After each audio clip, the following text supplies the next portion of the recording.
कौन रही अटल पेंशन योजना अवसर पर आय जारी रही पारिबो कि प्रति मासरे 5,000 टंका पेंशन पाइबा सहज उपाय योजनार योग्यता कौन अच्छी और अटल पेंशन योजना किपरि आवेदन करेंगे ए सब जिन विषय आज मुझे यही न्यूज अपडेट रे बुझे कहि तापर गोटे रिक्वेस्ट करी चैनल को निश्चित भाव सब्सक्राइब कर दिंतु कारण आप सब्सक्राइब द्वारा आमको मोटिवेशन मिले आपन को नुआ नुआ न्यूज अपडेट प्रतिदिन देवाई जमती कि चाकरी पर समस्ते अवशिष्ट जीवन आराम रे बितेबा को चाहती एथिपाई टंकार आवश्यकता पड़े एभली परिस्थिति रे पेंशन ही एकमात्र सहारा पलटि थाए किंतु कर्ममय जीवन पर समस्त को पेंशन मिल न थाए पेंशन व्यवस्था को व्यापक करने लक्ष्य समग्र देश में 1 मई 2015 रे नरेंद्र मोदी द्वारा अटल पेंशन योजना शुभारंभ होता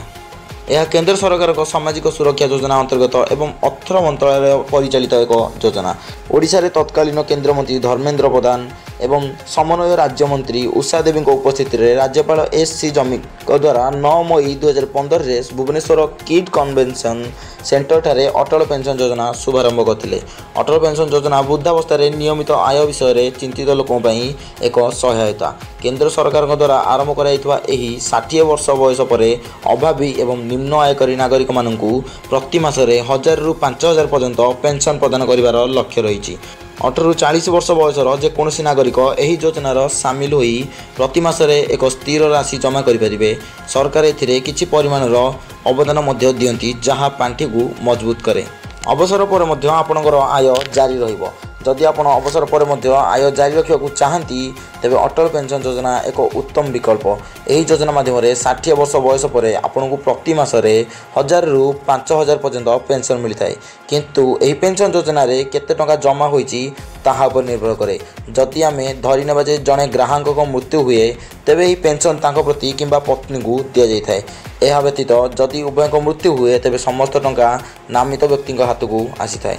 तेबे एथिरे प्रति मासरे 5,000 टंकार पेंशन पाइबा सहज होता है अटल पेंशन योजना रे प्रति मासरे एक छोट राशि जमा करी आपण अवसर पर 5,000 टंका पर्यंत पेंशन पाई परिबे उदाहरण स्वरूप धरा जाऊ जे आपण बयस 18 वर्ष एवं आपण प्रतिदिन केवल 7 टंका अर्थात प्रति मासरे 210 टंका निवेश करती तेबे 60 वर्ष बयस रे आपण प्रति मासरे 5,000 टंका पेंशन पाई परिबे जदि आपण प्रति मासरे केवल 42 निवेश करती तेबे आपण 1,000 टंका पेंशन लाभ पाई परिबे एही योजना रे अतिक्रम रे 20 वर्ष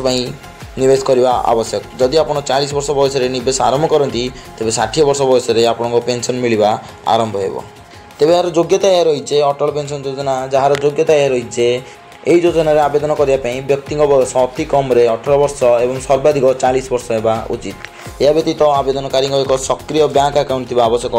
जार आधार कार्ड एवं KYC सहित लिंक होती केवल भारतीय नागरिक मैंने योजनार लाभ पाइपर तेज प्रश्न आसूँ आप किपरि आवेदन करेंगे जदि आप अटल पेंशन योजनार लाभ ने चाहती तेज यार प्रक्रिया बहुत सहज प्रथम आपण निकटस्थ बैंक शाखा को जातु एवं अटल पेंशन योजना फॉर्म आनी यह पूरण करूँ नाम बयस आधार नंबर बैंक अकाउंट विवरणी इत्यादि फॉर्म मगाई सूचना पूरण करूँ एवं आवश्यक डॉक्यूमेंट संलग्न करूँ फॉर्म दाखल करने पर बैंक अधिकारी माने आपण सूचना जांच करेंगे यही समय आपन को पचर आप 1,000 रु 5,000 पर्यंत